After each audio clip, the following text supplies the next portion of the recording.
이사야 9장 6절에서 7절의 말씀을 한 목소리로 받들어 읽겠습니다. 이는 한 아기가 우리에게 낳고 한 아들을 우리에게 주신 바 되었는데 그의 어깨에는 정사를 메었고 그의 이름은 기묘자라 모사라 전능하신 하나님이라 연존하시는 아버지라 평강의 왕이라 할 것임이라. 그 정사와 평강의 더함이 무궁하며 또 다윗의 왕좌와 그의 나라에 군림하여 그 나라를 굳게 세우고 지금 이후로 영원히 정의와 공의로 그것을 보존하실 것이라. 만군의 여호와의 열심히 이를 이루시리라. 아멘. 우리가 살다 보면 전략이라는 것이 참 중요하다는 것을 알 수가 있습니다. 그 옛날 전쟁을 할 때에도 전략이 매우 중요했습니다. 우리가 잘 아는 삼국지에 보면 제갈공명이 유비의 책사라고 불리는 사람인데 당대의 최고의 전략가였습니다. 오늘날에 와서는 대부분의 국가들은 더 이상 전쟁을 하지 않습니다. 대신 사람들은 다른 나라를 정복하고자 하는 욕구를 스포츠라는 것을 통해서 해소를 합니다. 스포츠를 할 때에도 전략이라는 것이 필요합니다. 감독이 전략을 잘 구사해야 그 팀이 경기에서 이길 수가 있고 우승을 할 수가 있는 것입니다. 또 기업을 운영하는 데 있어서도 전략이 중요하다는 것을 알 수가 있고요. 또 나라를 운영하는 데 있어서도 전략이 중요하다는 것을 알 수가 있습니다. 심지어는 하나님의 나라를 확장시키는 데 있어서도 전략이 필요할 때가 있다라고 하는 것입니다.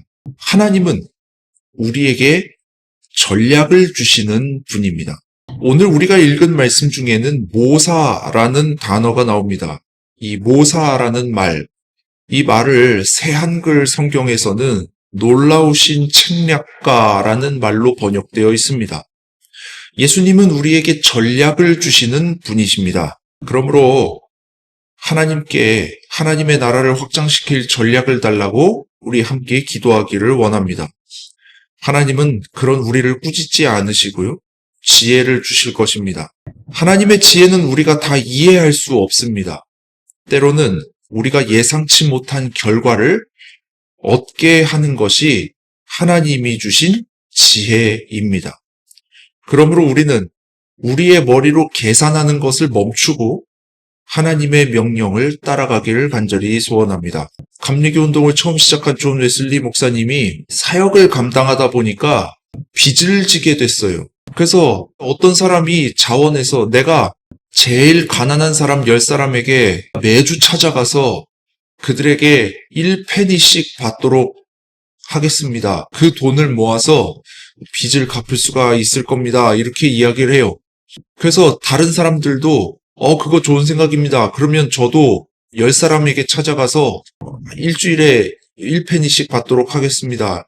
이렇게 해가지고 그룹이 형성이 된 거예요. 그런데 처음에는 모금을 하기 위한 그룹으로 시작을 한 것이 나중에는 그 안에서 신앙 상담도 이루어지게 되고 그렇게 하다 보니까 결국 속회라는 것으로 발전하게 되었다라는 것이 역사의 기록입니다. 하나님의 전략이라는 것은 우리가 생각하지도 못한 결과를 가져다주는 특징이 있더라. 저는 새벽 기도를 하던 중에 차가 지나다니는 거리로 나가서 전도를 해야겠다는 생각이 들었습니다.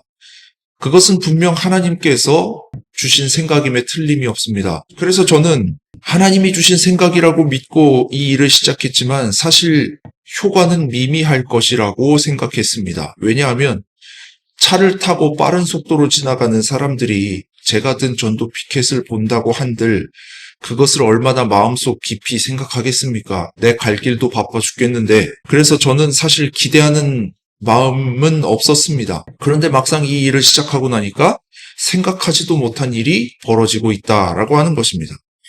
감사하게도 저를 아는 분, 모르는 분 할 것 없이 저를 격려해 주는 일이 생기고 있습니다.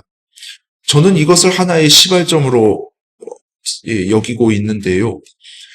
사람들이 제가 하는 전도 활동을 주목하기 시작했다고 생각하는데 그것이 사실이라면 전도를 해야겠다고 마음을 먹거나 최소한 전도하는 사람을 지원해야겠다고 마음먹은 사람들이 생겨나기 시작했다라는 것입니다.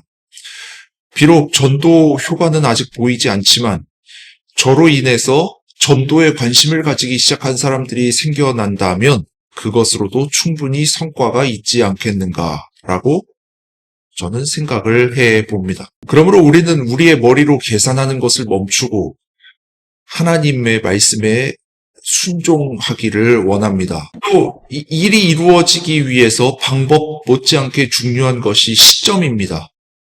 예레미야 33장 2절 말씀에는 성취하시는 여호와라는 말이 나옵니다. 이 말이 나오는 이유는 사람들이 하나님이 하실 일을 기다리지 못하기 때문입니다.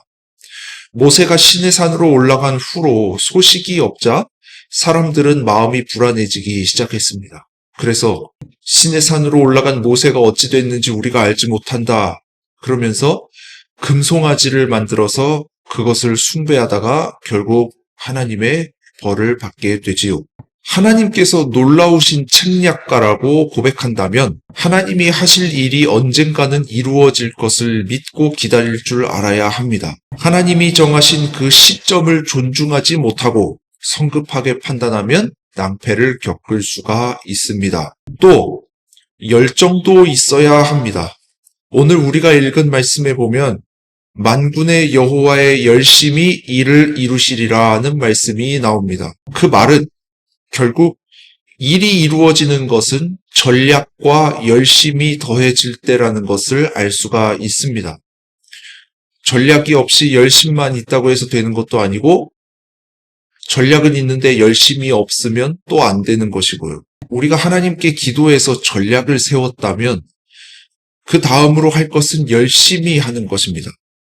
몇 번 해보다가 관두는 식으로는 어떤 일도 해낼 수가 없다라는 것입니다.